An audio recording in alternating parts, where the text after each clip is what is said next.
انا عايز اعرف انتوا عايزين ايه من ولاد الاصول. يعني بعد ما تعبتوهم واستنفذتوا كل طاقتهم وظلمتوهم وافتريتوا عليهم، جايين بكل بساطة تقولوا احنا عملنا ايه؟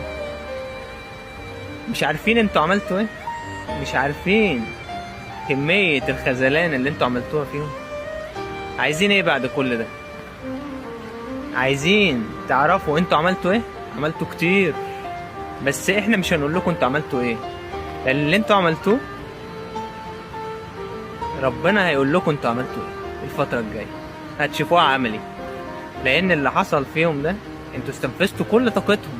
تخيل انت بعد ما بتستنفذ كل طاقة حد تيجي ببساطة تقول له انا عملت ايه؟ انا عملت ايه؟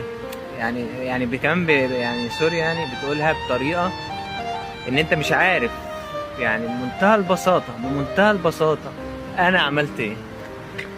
هتعرف انت عملت ايه الفترة الجاية ان شاء الله. ربنا معاكم.